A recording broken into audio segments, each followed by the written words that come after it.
A consonant sound is one that is articulated with obstruction or at least audible friction. And a vowel sound is one that is articulated without a closure or narrowing of air passage. Okay, but we are concerned about consonant sounds right now. We will take up the description and classification of consonant sounds now. So, as the slide tells you, we classify consonant sounds on the basis of taking into account three factors on the basis of three criteria. One is the state of the glottis, 2, the place of articulation, and 3, manner of articulation. Alright? On what basis do we classify consonant sounds? And of course describe each sound on the basis of the state of the glottis, place of articulation, and manner of articulation. You can give a 3-term label to any consonant sound with reference to state of the glottis, place of articulation, and manner of articulation. I will explain that in the coming slides. So, in the PDF that I had attached in one of the earlier classes, I had sent notes, and one of the pages in the notes, is a table. I hope you have drawn that table in your notebook. If you want any help regarding this table, this is how you go about it. Draw 10 columns, okay, 10 columns and 8 rows. Rows are 8 in number and columns are 10 in number. So, in the first column you will write place and manner. These indicate the manner of articulation, and these labels, they indicate place of articulation. So, manner of articulation, how many do you have? 1, 2, 3, 4, 5 and 6. This is a common label for approximants, and there are 2 types of approximants. So, plosives, fricatives, affricates, nasals, laterals, frictionless continuant and semi-vowel. And frictionless continuant and semi-vowel, they have a common label called approximants. Then, when you come to the horizontal labels, these labels, actually indicate the place of articulation. First one is bilabials. I think in the PDF that I attached, this column is blank. Okay, this cell is blank. Please write down bilabials. Bilabials. And then you have labiodentals in the next column. The label of the next column is labiodental. Then dental, alveolar, post-alveolar, palato-alveolar, palatal, velar, and glottal. Bilabial and labiodental, they have a common label called labials. Got it? Okay. So, and at the bottom of every cell, see here right now you can add VL and VD. See, every column has VL and VD, VL and VD. What is VL? Voiceless, and VD is voiced. So, once you place the 24 consonant sounds within this table, you will be able to give the 3 and study it, of course.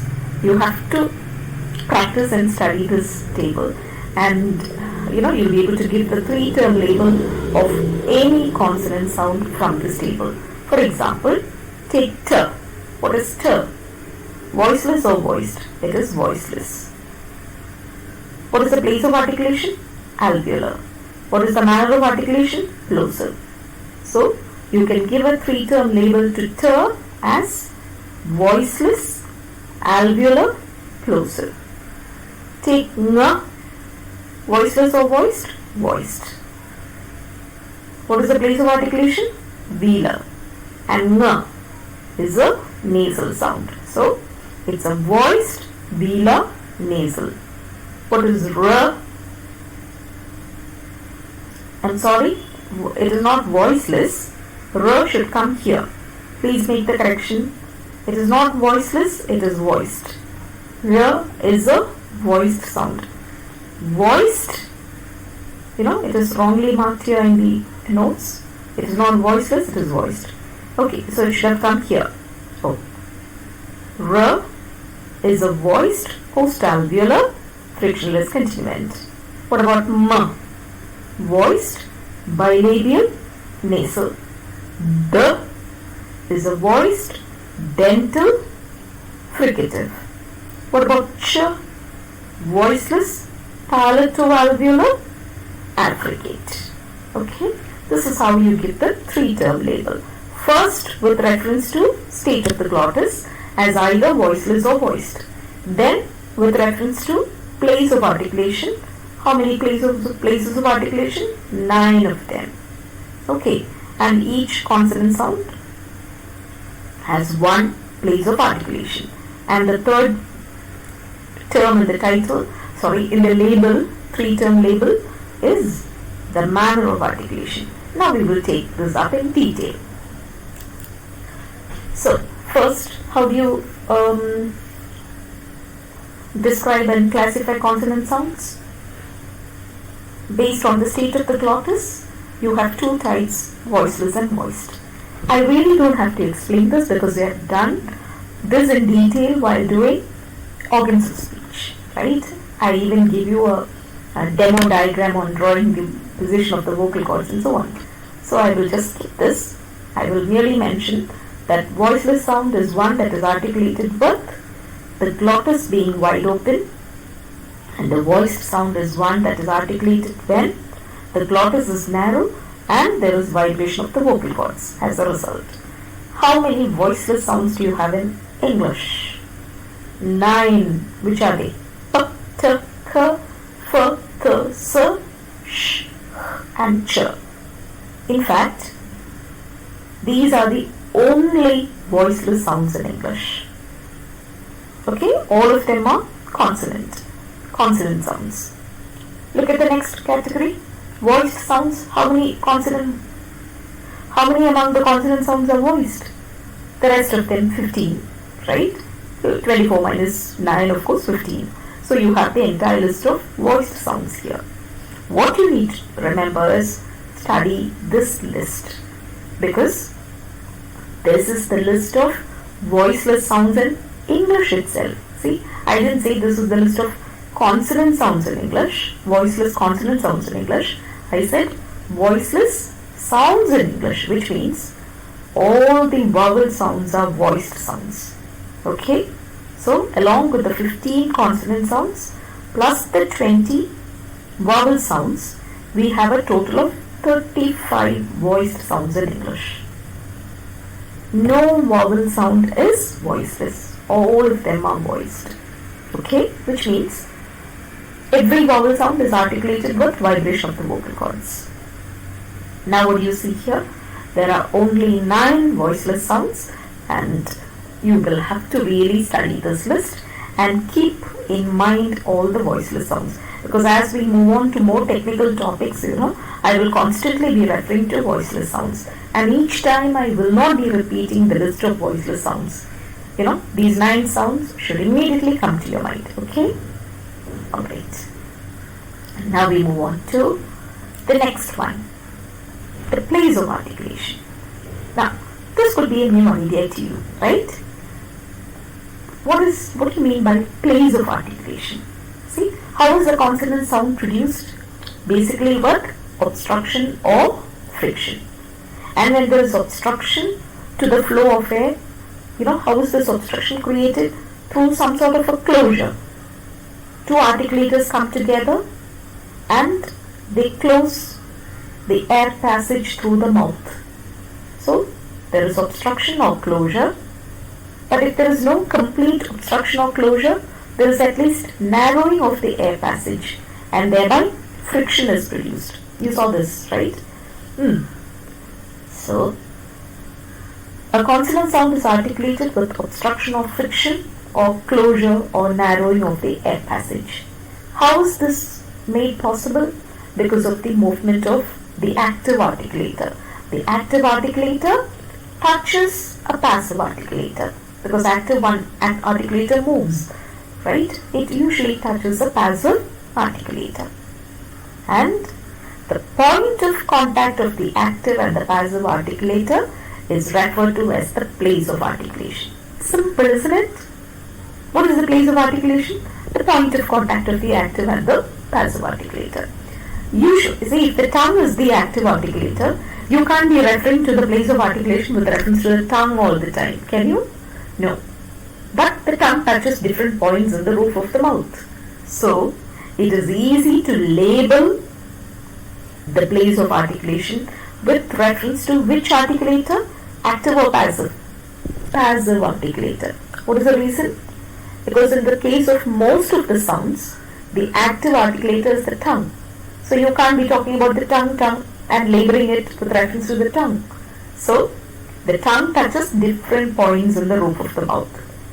It's easier for us to label the place of articulation with reference to the passive articulator or with reference to the point that the tongue touches in the roof of the mouth. Got it? Based on the place of articulation, we classify English consonants into 9 types. Did you understand the concept of the place of articulation? It's very simple. What is it? The point of contact. Now, why is this contact essential? It is this contact that creates the obstruction or narrowing of air passage. Even if there is no firm contact, the active articulator comes so close to the passive articulator that you can hear this hissing noise during the articulation of the sound. What do you mean by this hissing noise? That is what we refer to as audible friction.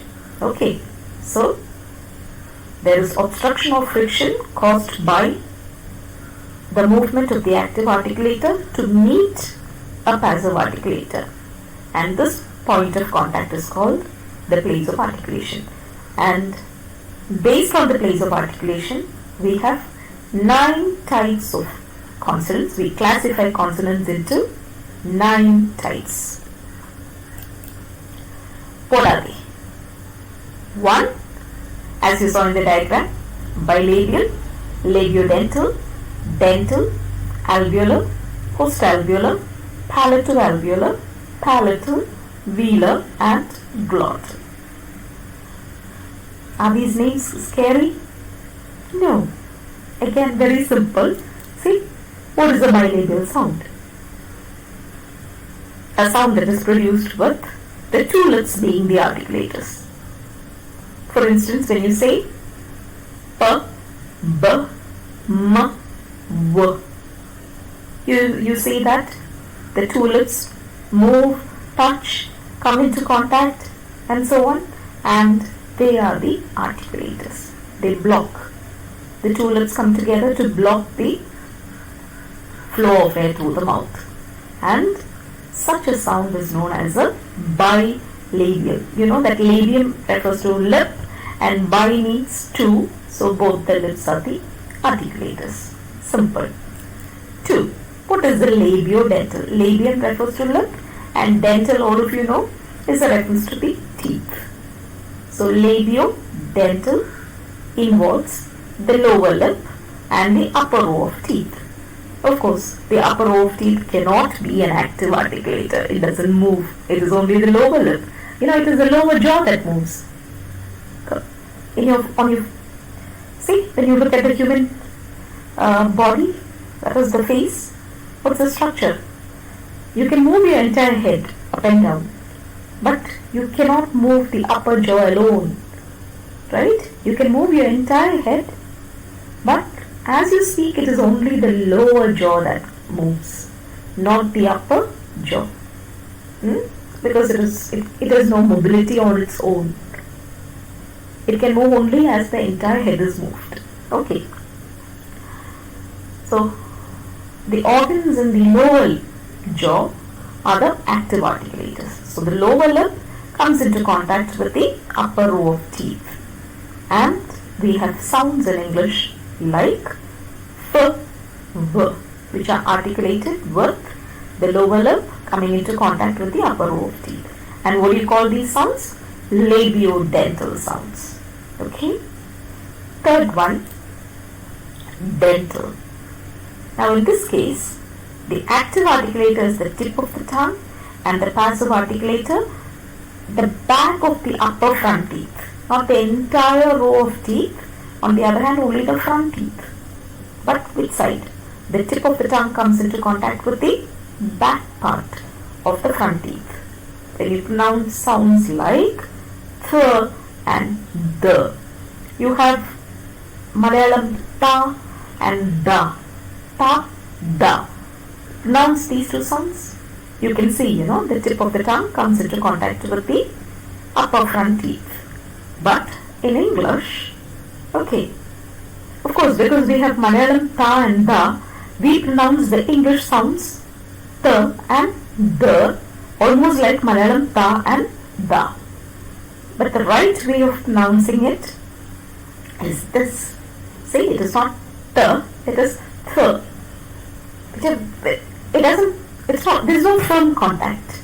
There is no firm contact between the tip of the tongue and the upper row of teeth. Got it? Upper front teeth. On the other hand, it just comes so close that you think that there is contact, but air passes with hissing noise. If this concept is difficult for you to understand, once regular classes begin, I will demonstrate it for you. Okay? Right now, just accept that the and the are produced as dentals. Tip of the tongue is the active articulator, upper front teeth is the passive articulator. Okay. Then, fourth one, alveolar. What is an alveolar sound? You know that another term for the teeth ridge is the alveolum or alveolar ridge. So from that you understand that the alveolum or the teeth ridge is involved in the production of an alveolar sound. Active articulator can be tip or the blade of the tongue. What is the blade of the tongue? When the tongue is at rest, the part of the tongue which lies opposite the alveolum or which touches the alveolum is known as the blade of the tongue. Remember? Active articulator is the tip or the blade which comes into contact with the alveolum or alveolar ridge. It is the passive articulator. And this point of contact, sounds that are articulated with this point of contact are called alveolar sounds. And how many alveolar sounds do you have in English? 6. T, d, s, z, n, l. Alright? Next, postalveolar. When I taught you organs of speech and I explained that diagram, I pointed out to a particular area just beyond the alveolar ridge, which I labeled as postalveolar. Do you remember that? Yes, that region, is involved in the production of a postalveolar sound, which is the active articulator, again the tongue, and the passive articulator, the postalveolar region. The tongue touches the postalveolar region, which is the sound in English that is articulated as a postalveolar sound. R, r. Okay? Now, we move on to the next. Okay, there are sounds from outside. I hope you are not distracted like I am.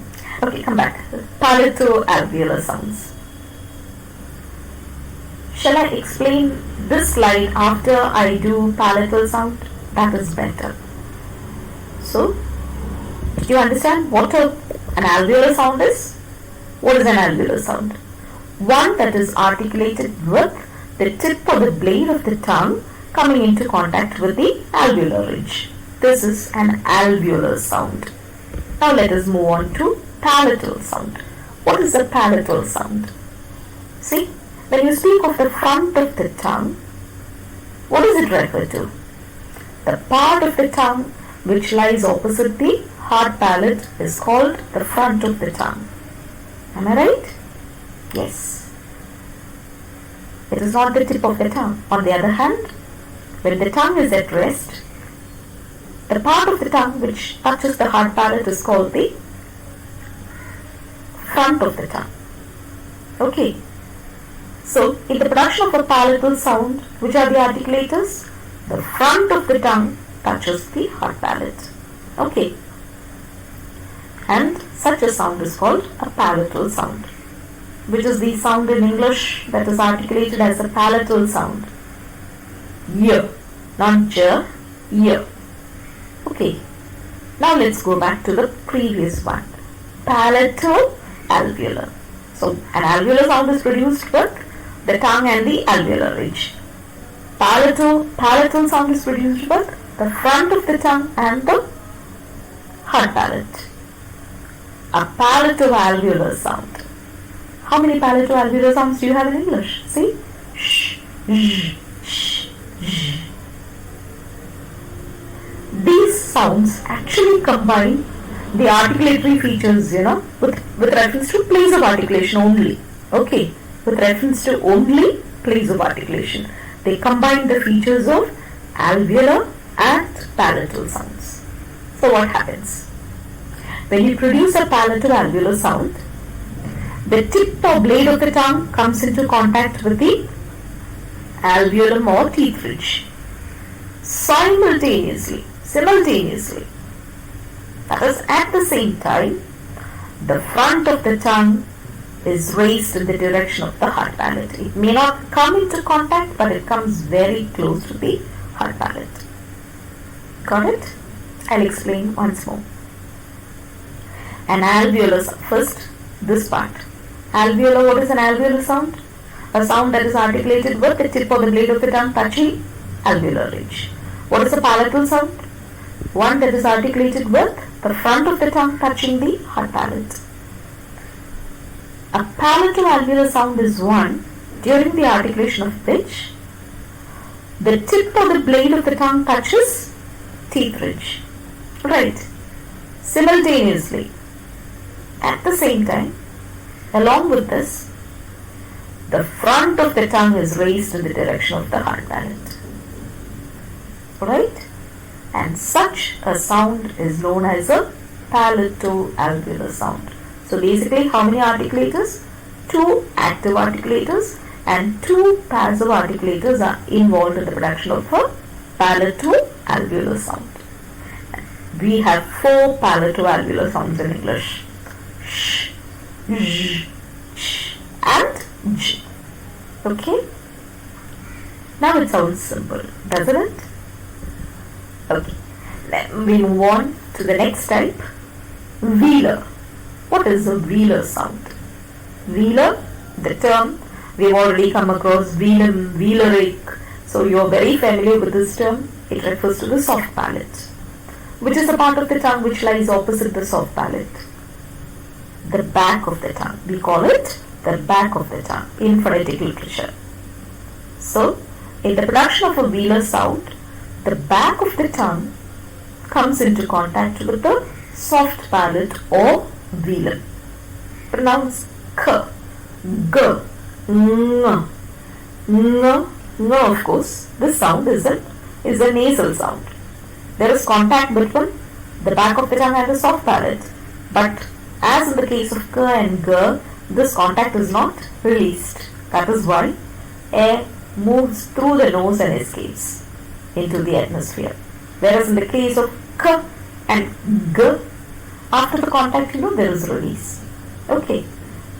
Of course, I am moving into the other topic, the manner of articulation. Right now, you needn't confuse yourself with that. Just remember that in the case of a velar sound, like k, g, ng, the back of the tongue comes into contact with the soft palate or the velum. Okay. And finally, the last sound or the last category of sounds based on the place of articulation, that is glottal.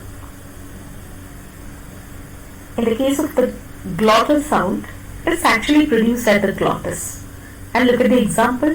What is it? Did you hear that? If I say her, there is both and together. Okay? This sound is actually a whisper. It is not her. When I say her, there is and sound together. So take the first one. It is a glottal sound. Where is it produced? It is produced at the glottis without vibration of the vocal cords. Air escapes freely, and that is why this sound is almost like a whisper. So you speak of the vocal cords being the articulators in the case of a glottal sound like h. Okay? So what did we do in today's class? First and foremost, I will go back to the beginning. First and foremost, we looked at what a consonant sound is, and then we said that a consonant sound can be classified on the basis of the state of the glottis, place of articulation and manner of articulation. And then I explained this diagram. I hope you have drawn it neatly in your notebook. I'll be taking it later, okay? And then we took up the first factor or the first criterion, that is state of the glottis, and we said that there are two types of consonant sounds. Or consonant sounds can be classified into voiceless and voiced based on the state of the glottis. If the glottis is wide open, voiceless. If the glottis is narrow, what kind of sounds do you have? Voiced sounds. And how many voiceless sounds do you have in English? All of them are consonant sounds. 9 of them. You have to study this list. P, T, K, Th, F, S, Sh, and Ch. And then we looked at the place of articulation. By place of articulation, we mean the point of contact between the active articulator and the passive articulator. And based on that, we have 9 classes of consonant sounds or 9 types of consonant sounds: bilabial, labiodental, dental, alveolar, postalveolar, palatoalveolar, palatal, velar and glottal. Bilabial involves both the lips. Labiodental involves the lip and the teeth. Dental, the tongue and the teeth. Alveolar, tongue and the alveolum or teeth ridge. Postalveolar, tongue and the postalveolar region. Palatoalveolar,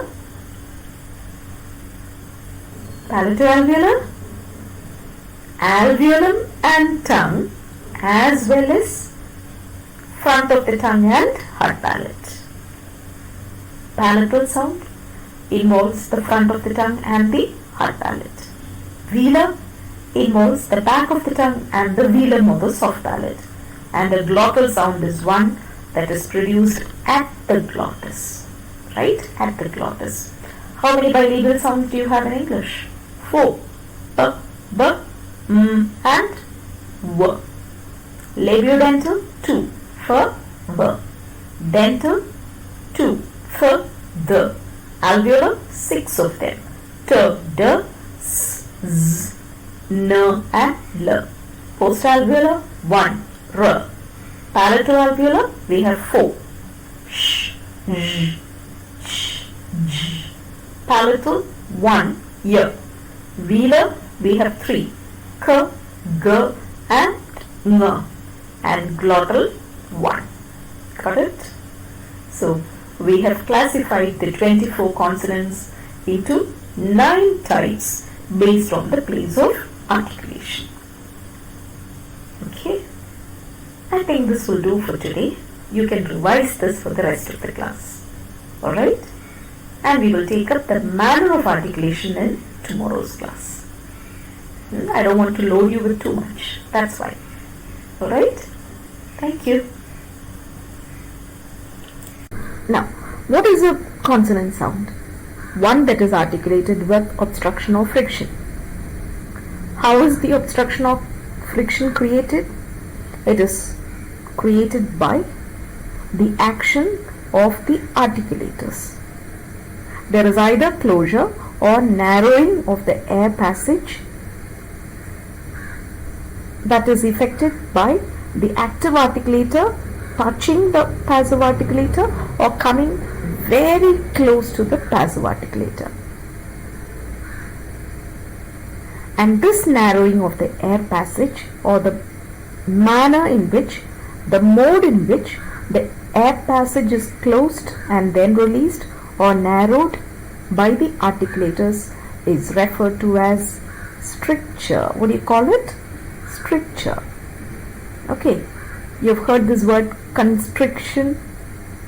So it refers to some kind of a restriction there, right? Stricture. What is stricture? The narrowing of the air passage by the articulators, by the movement of the articulator. Active articulator moves. Of course, the passive articulator doesn't move, but it is the involvement of the articulators that causes the narrowing of the air passage, and this process is called stricture. By manner of articulation, we mean the stricture involved in the articulation of a consonant sound. Alright? So, if we classify consonant sounds on the basis of the strict manner of articulation, what are we basically talking about? We are talking about the stricture involved. And what do you mean by stricture? The way in which the air passage is closed or narrowed and then opened in order for the air to pass through. Because ultimately air has to be released into the atmosphere so that sound can travel as waves through the atmosphere. Right? We know that. So, manner of articulation refers to the stricture. Stricture is the narrowing of air passage. See, earlier too we spoke about closure and narrowing with reference to place of articulation. Right? But in that case, we only spoke about the point of contact of the active articulator and the passive articulator, right? Now we are talking about the way in which the obstruction or closure or narrowing is created. The way in which, not the point of contact of the active and passive articulator. On the other hand, the manner in which the closure is made, right? You will understand the difference as we move on to the next slide. Based on the manner of articulation, English consonants are classified into, there could be even other modes of articulation, but we are concerned only about English phonology, and so we will look at the different modes by which English consonants are articulated, or the classification of English consonants with reference to the manner or the mode of articulation. Based on the manner of articulation, English consonants are classified into 6 types: plosives, fricatives, affricates. Please note, it is not affricatives. Fricatives and affricates, nasals, laterals, and approximants. Look, approximants can further be divided into frictionless continuant and semi-vowels. It is only Daniel Jones, the godfather of English phonetics, who makes this classification of approximants into frictionless continuant and semi-vowels. I think most of the books on phonetics, English phonetics, would only speak about approximants and list all the 3 sounds as approximants. But Daniel Jones, who made an extensive study of English phonetics, phonology, and came up with the theory of English sound system and so on, he insisted on classifying the approximants into 2 types as frictionless continuant and semi-vowels. But basically 6 types of consonants based on the manner of articulation: plosives, fricatives, affricates, nasals, laterals, and approximants. Now shall we take up each one? Again, this is not at all complicated. Once you listen, you will easily be able to understand. Alright? First, of course, plosives. Of course, the term plosive, is a reference to some sort of an explosive noise, isn't it? Yes. So, a sound that is accompanied by an explosive noise is called a plosive. And sometimes plosives are called stops. S-T-O-P-S. Stops. You understand? Plosives or stops. A plosive, what is it? What is the manner of articulation for a plosive? As I said, manner of articulation refers to the stricture. So when you define a plosive, you have to specify the stricture involved in the production of a plosive. What is the structure involved in the production of a plosive? It's easy. It is articulated with the structure of complete closure and sudden release. Try out the sound. P. Complete closure with the two lips coming together, and then sudden release. And it is, when there is complete closure, air pressure builds up behind the closure. Try it out. When you close and you try to say p, just before you say p, you can feel the pressure behind your lips. Right? Air pressure builds up behind the closure, and when the closure is released suddenly, it is science. Immediately there is an explosive noise. And because it is a very small quantity of air that builds up behind the closure, it is a very small explosive noise that you get. Not like an atom bomb or anything. Alright. Structure of complete closure and sudden release. Such a sound is called a plosive sound. How many plosives do we have in English? 6. P, b, t, d, k, g. Shall I move on to the next? Fricatives. Now, before I do fricatives, I will finish affricates because it is very simple and somewhat similar to plosives. Because affricates, there are only two affricates, ch and j. The structure involved in the production of an affricate sound is this. It is articulated with a structure of complete closure as for the plosive, and then slow release, unlike the plosive, which has a sudden release. Slow release. And again, the same thing happens, there is air pressure, and so when it is released slowly, when the air is released slowly, there is a slight frictional noise. And such a sound is called the affricate. In fact, most people, phoneticians say that affricates, they combine the qualities of plosives and fricatives. That is because they have the complete closure of the plosive, and the frictional noise, that accompanies the slow release is that of a fricative sound. So it is accompanied not with explosive noise but with frictional noise. And affricates combine the qualities of a plosive and a fricative. In other words, it is articulated with complete closure and slow release. Alright? Okay. Now, nasal. What is a nasal sound? I think all of you can easily tell me that it is articulated with a structure of complete oral closure, which means the passage through the mouth is completely closed and air escapes only through the nose. And that is the peculiarity of a nasal sound.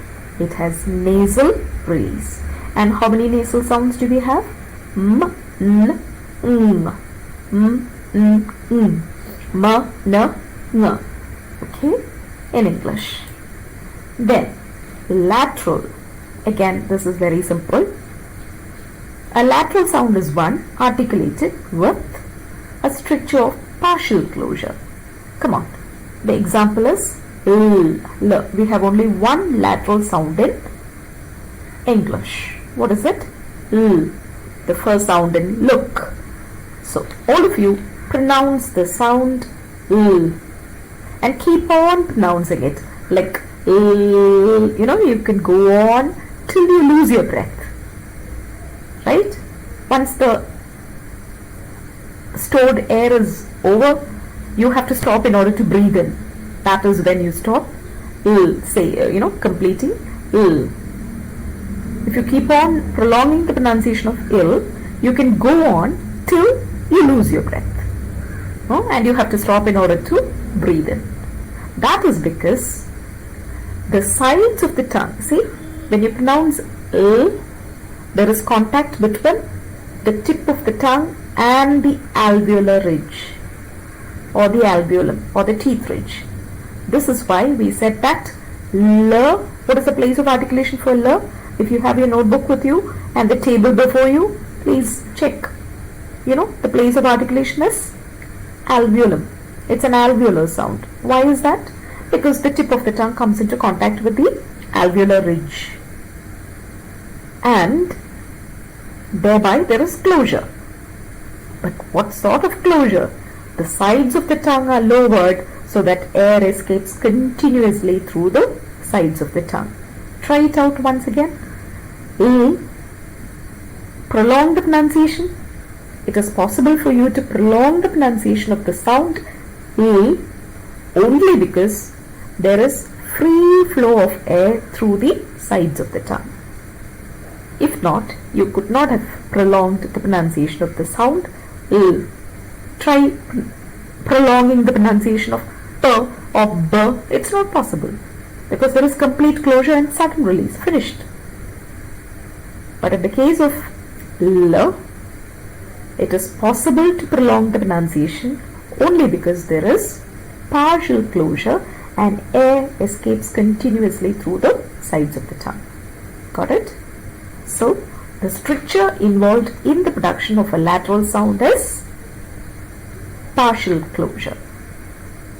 Why do you call it lateral? Probably because air escapes through the sides or laterally. Okay? And there is only one lateral sound in English. Then we come to, now we have finished plosive, which is articulated with what sort of stricture? Complete closure and sudden release. Then we looked at affricates, articulated with complete closure and slow release. Then nasals, articulated with complete oral closure, and laterals, articulated with the stricture of partial closure. That leaves two categories. What are they? One is fricatives and the other approximants. Now look at the stricture for approximants. Stricture of open approximation. Let's go back and check the stricture of fricatives. Stricture of close approximation. Okay? Close approximation. Now I will explain the term approximation. By approximation, when you say approximate, it means nearly, doesn't it? Nearly, approximately 75 means nearly 75. So the meaning of the approximation basically refers to closeness or nearness.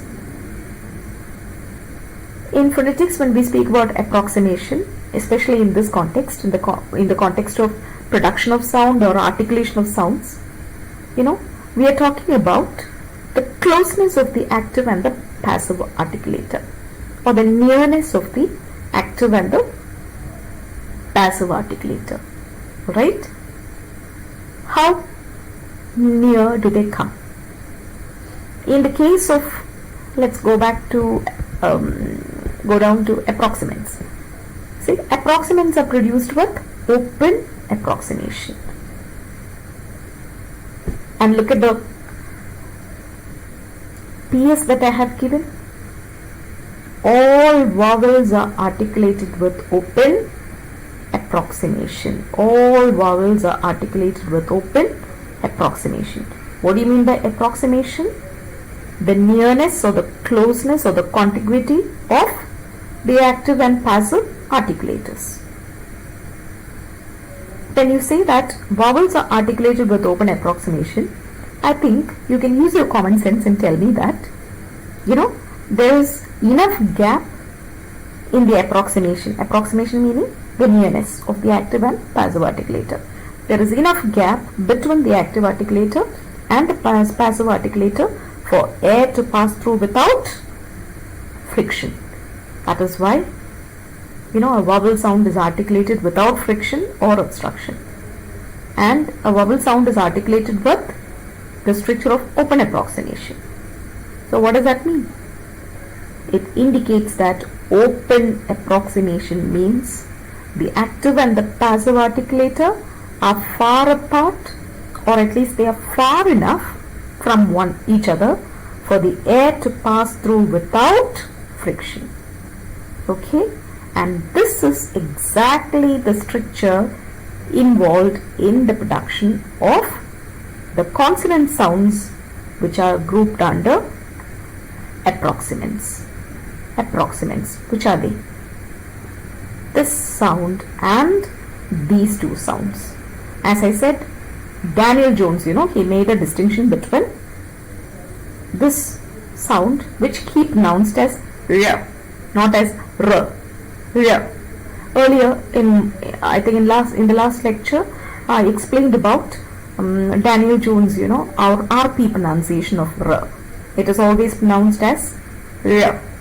Whereas, and when you pronounce r as r, there is no contact between the tongue and the roof of the mouth. Air can escape freely, and hence it is called frictionless continuant. And then semi-vowels, you have two semi-vowels, w and y, pronounced exactly as vowels because they are pronounced with open approximation. Now I think he made a distinction between frictionless continuant and semi-vowels because, as I said, this sound is a little debatable whether it should be included under approximants or whether it should be put along with put in some other category. Why? Because even among native speakers of English, you hear another pronunciation for this sound. And what is that pronunciation? It is r. And when you say r, try it out. You can feel the tongue tapping against the roof of the mouth intermittently at intervals, right? And that is called intermittent closure, not open approximation. When r is pronounced as r, it is articulated with a stricture of intermittent closure, not with open approximation. But in RP English, the r is always pronounced as r as a frictionless continuant. Okay, so this is a little dubious. That must be why he made a further distinction and he labeled r as a frictionless continuant, and he retained these two sounds because in any variety or any dialect of English, these two, w and y, are articulated only with open approximation. There is no alternate pronunciation. There is only one pronunciation, and what is the stricture involved? Open approximation. So you label them as semi-vowels. These two sounds are called semi-vowels, w and y. What is the stricture? Open approximation. What do you mean by open approximation? There is enough gap, or the air passage is open. That is what you mean, for the air to pass through without friction. Now let's go back to fricatives and look at the stricture involved for fricatives. Look, unlike open approximation, it is close approximation now. What is the meaning of close approximation? Now it means that there is no firm contact between the active articulator and the passive articulator. No closure, in other words. But only a narrowing of the air passage. How does that happen, the narrowing of the air passage? The active articulator comes so close to the passive articulator that audible friction is heard. See, there is audible friction, or friction is heard as a hissing sound.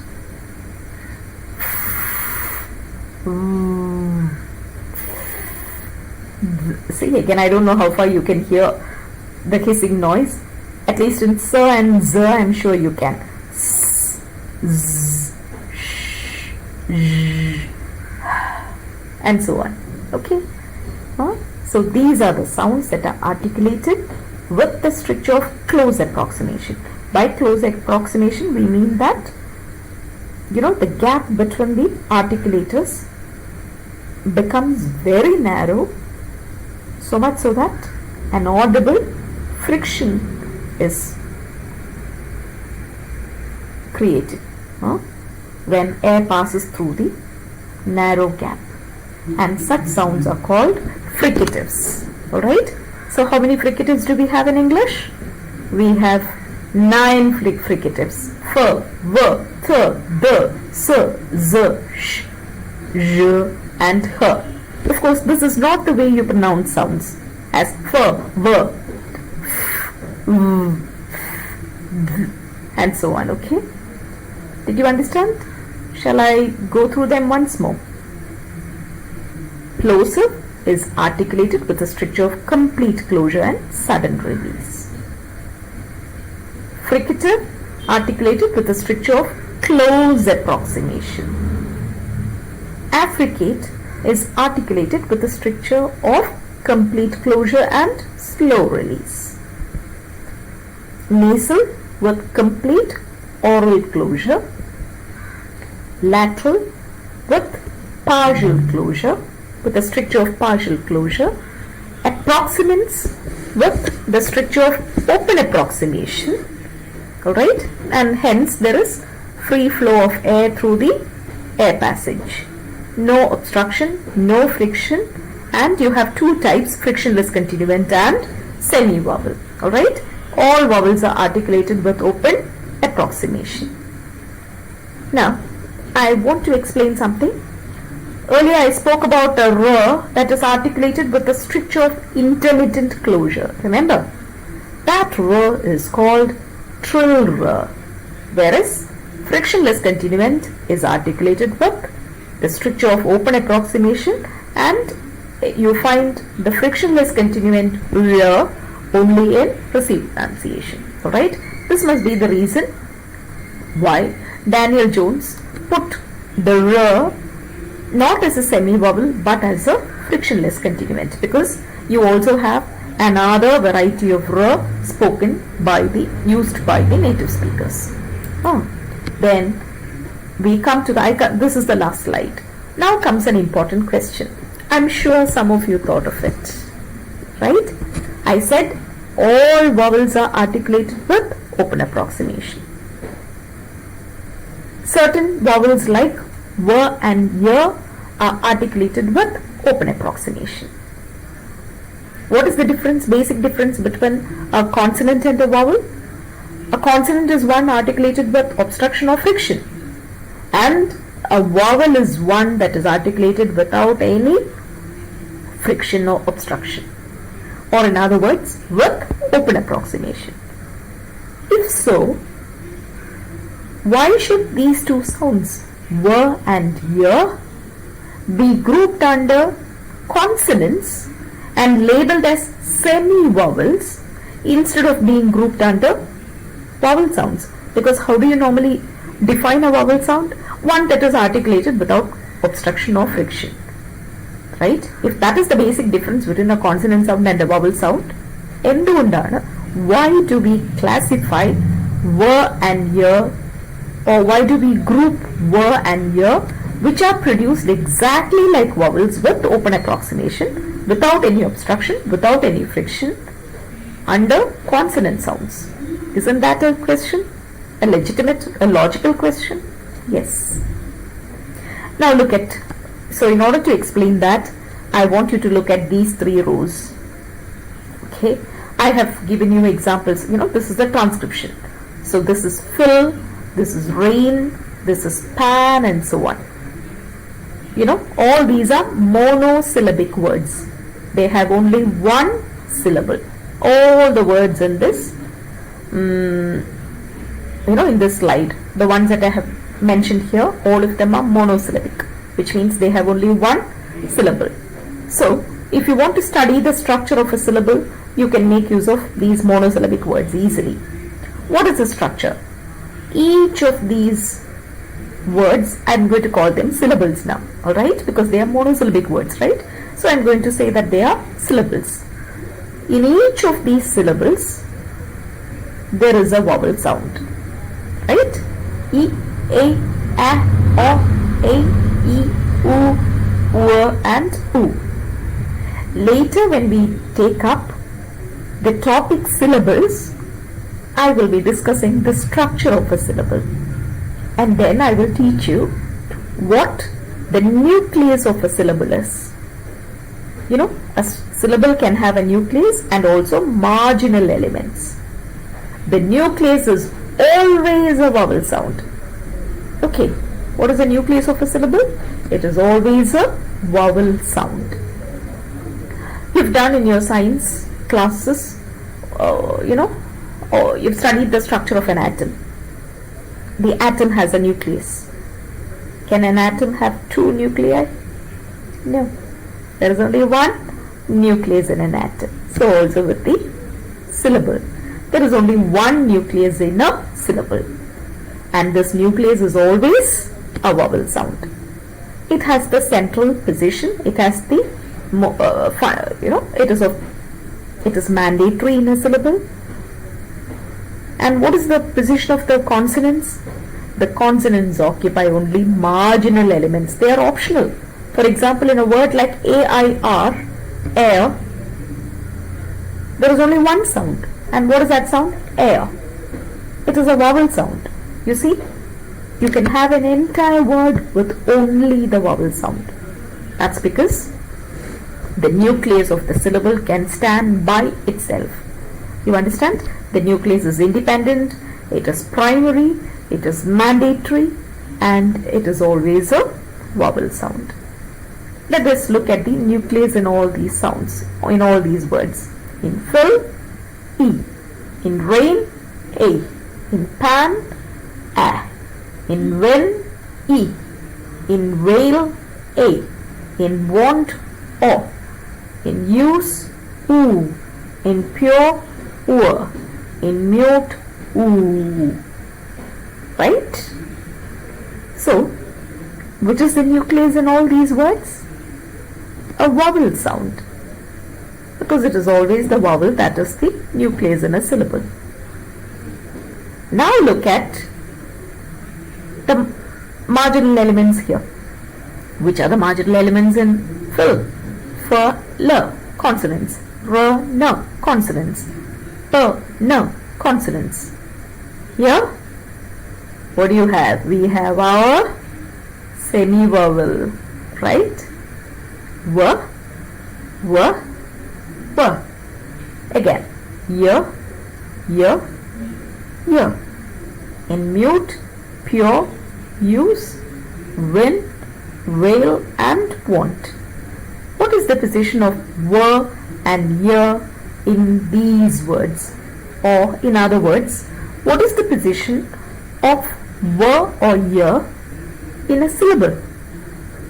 They never occupy the nuclear position. Because when there is a vowel, what is the nucleus? The vowel is the nucleus. Can you have two nuclei?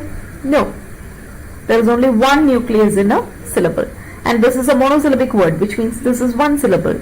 And which is the nucleus? The vowel sound is the nucleus. Alright? So, what do you understand from this demonstration? Or from this illustration? You understand that sounds like W and Y, though they are pronounced exactly like vowels with the stricture of open approximation, they do not function like vowels, or in other words, they never occupy the nuclear position in a syllable. They occupy only marginal positions. See, they occupy only marginal position in a syllable, because it's consonants that occupy marginal positions, not vowels. So we can come to the conclusion that these two sounds, they are produced like vowels with open approximation.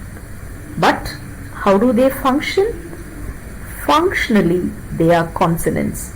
The reason for that is they do not occupy the nuclear position, they occupy only marginal position in a syllable. And this is the reason why Daniel Jones grouped W and Y under consonants and called them semi-vowels. Why semi-vowels? Because at least production wise they are like vowels, though functionally they are consonants. Got it? Huh? So now your doubt is cleared? Two sounds produced exactly like vowels with open approximation, and yet they are not grouped under vowels because they do not function as vowels, as as the nucleus of a syllable, and hence they are called functionally consonants and grouped under they are identified as consonants and grouped under consonants because they function as consonants. Okay, that's it. We have finished manner of articulation. This is the theory part of it. Now if you want, you can give the 3-term label to any sound. For example, take v. It is a voiced bilabial semi-vowel. Y is a voiced palatal semi-vowel. Take f. What is f? F is a voiceless labiodental fricative. Take a p, voiceless bilabial plosive. See, every sound can be given a 3-term label, and you can explain the 3-term label using the details that I have put into the other slides. Right? So, we begin with the stricture involved, because the narrowing of the air passage by the articulators is called stricture. It is not just narrowing, it can even be closure and then release. And manner of articulation basically refers to the stricture. What is the manner of articulation for a plosive? Complete closure, sudden release. Fricatives, close approximation. They come very close, causing frictional noise. Affricates, complete closure, slow release. Nasals, complete oral closure. Lateral, partial closure. Approximants, open approximation. So we do not call r sound as a semi-vowel because r can also be pronounced as a trill sound with intermittent closure. Intermittent closure meaning at intervals. R, right? You can feel the tongue tapping your alveolar ridge, right? Continuously when you pronounce r in this manner. Okay? That's all for manner of articulation.